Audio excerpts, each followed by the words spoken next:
Братучетка сведочеше против обвинетиот полициски службеник Мазлум Рамаданов. Не и помогнал откако едва и се спасила кога избил пожарот во Кочанската дискотека Пулс. Малолетничката Мелиса Прошева со изгореници на главата и на раката била заглавена во толпата на излезот на дискотеката, а откако ја извлекол еден од обезбедувачите, не можејќи да застане на нозе, го забележала нејзиниот втор братучет и му побарала да й даде вода од пакетот со шишиња кој бил во близина.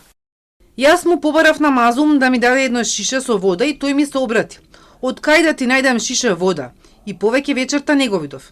И се јавил на мајка ми, веќе кога стигна во болница без негова помош. Рамаданов, кој не бил во униформа, потврди дека Прошева му се обратила за помош и дека ја однел кај другите повредени, за да и се укаже лекарска помош. Тој ја обвини дека лажи и дека сака да му наштети. Неговиот адвокат Зоран Зафировски тврди дека има докази со кои се дискредитира сведочењето. Се докаже дека истиот има директно помогнато на тоа лице со тоа што заедно со друго лице ја има однесено до паркингот, односно до патот, каде што била качена со возило, пошто веднаш има звонето на незините родители, ги има известено дека се наоѓа во животна опасност и да се упатат во болницата за да бидат со неа.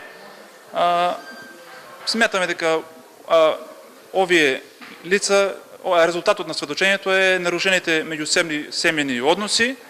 Првиот сведок, малолетната Анабела, ја посочи една од обвинетите полициски службенички дека ја видела како стои на патот покрај Пулс. Обвинетата не била во униформа, но ја препознала подосна кога им биле дадени фотографии од полициски службеници, додека давала исказ за трагичната вечер.